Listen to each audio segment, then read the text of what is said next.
Well, I was about to be in Utero after a good friend of mine suggested that I complete the trilogy. Just complete the whole Nirvana studio album trilogy. Give it a grand spanking finale it deserves. So I was about to do that. Until I got my hands on this. I saw this film 16 days after it came out. So, can you see it? Okay. Yeah. When I left the cinema after seeing it, my opinion of the film was it's good, but it's the weakest film in the series so far. 5 months later, my opinion of that is still the same. So before we talk about the negatives of this film, let's talk about the positives, because there are lots. Okay. Firstly, what I liked about the film was the soft lighting that a large majority of the scenes had. It's just really beautiful to look at, especially when especially when the colours green and yellow they sort of blend in with the sky in most shots, and it really shows how much dedication and effort the animators put into the film, and that's a really admirable thing. So the lighting's really good, and generally the animation is the best looking of the films.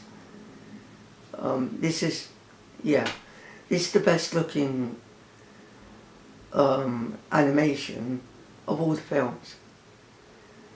And again, it is 2016. What to expect? So I like the lighting. Another thing I liked about this film was the addition of the new deuterologist and the antagonist, Lee and Kai. Lee is a really likable and a really relatable character. Like, you'd honestly believe that he's Poe's dad. Like, some new characters like to say, oh hey look, that guy's related to me, and sometimes they have completely different personalities that you can't properly pinpoint. Yeah, like, it's not really clear or believable. However, with Lee, like, he's so lovable and so just a well-written character, and he's one of the standing points of this film. He's also played by the godless Bryan Cranston. I salute. What else do you have to say then? I am the one who knocks. Another thing I liked about this film was Kai, played by J.K. Simmons, one of the best actors to date. I thought he was an intimidating foe for the gang to face, and his backstory was not as tragic, not as interesting as Shen's, but his backstory is still interesting. For some reason, Kai reminds me so much of Kratos from the God of War games. His appearance just looks really similar to Kratos. I'm not sure if that was intentional or a coincidence. Oh, also, since Kai is voiced by J.K. Simmons, I'd say the voice is really good. Like, amazing. Like, I don't think they could have picked a better role for J.K. Simmons to play other than Kai. Like, he just fits the character really well. And it must have been quite easy for Mr. Simmons to do, because all you have to do is do what you did in Whiplash, however, make it PG rated and have it come out to be yak. That's all he has to do, you know. Those two characters I just mentioned, they're amazing. Another thing I like about it is the score. I mean, it's Hans Zimmer. Like Welsh says, it's Hans Zimmer. He's a great composer. This is one of his best works, and I don't think he's done like a bad score for a film before, other than The Amazing Spider-Man 2. But I digress. So the score's really good. Hans Zimmer, you're amazing. Your work is amazing. Keep up the good work. And lastly, I really like the how the five have more to do in this story, and how they have more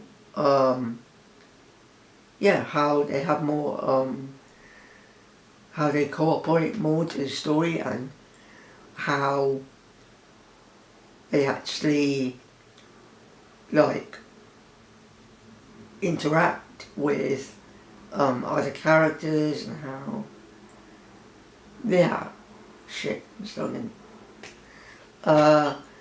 I really like how the five have more to do in this story, especially how Jackie Chan has more lines in this film. One of the problems I had with the previous two films was Jackie Chan didn't really have many lines in those films. So I kept saying to myself, why would you have like Jackie Chan, one of the best martial artists ever, to be in the film and not use his voice through the majority of it? I don't get it. So I was really pleased that Jackie Chan had more lines. So now I told you about the positives of this film, let's talk about the negatives. Okay, so first off, I didn't like the lack of continuity that this film had in terms of drama. I thought it was sort of disappointing to see this film go in a more light-hearted approach. It sort of turned into the first film, where it's got drama in it, but it's mainly geared towards a child-friendly audience. I wouldn't mind it if the second film wasn't dark and it didn't take really just heart-wrenching turns as it did, such as Paul finding out about his parents, what happened, where he's from.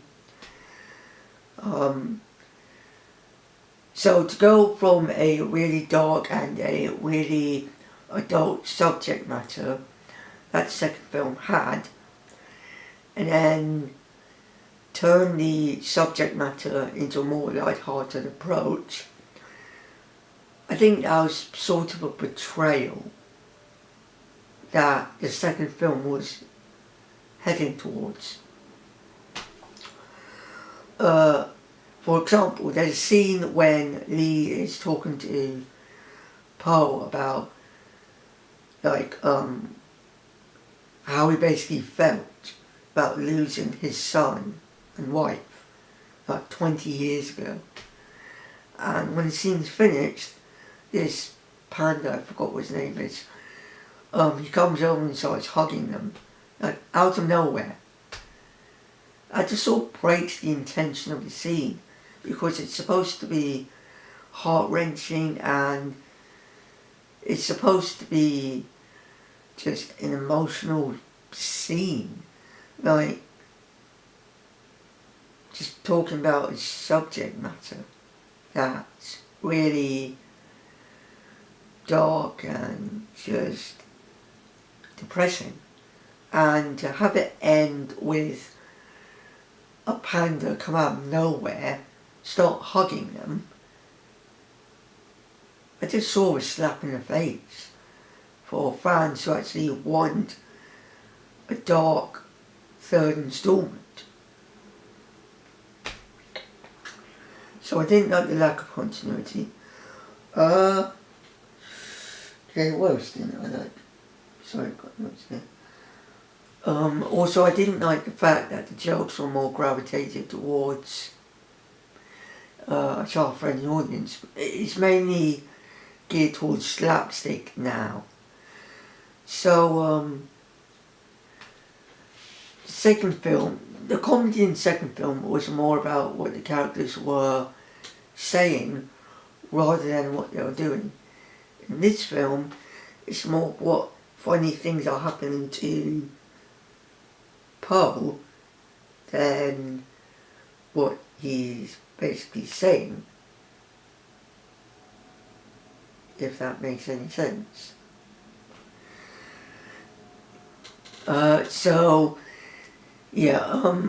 But this is the funniest film in the series, don't get me wrong, but I feel like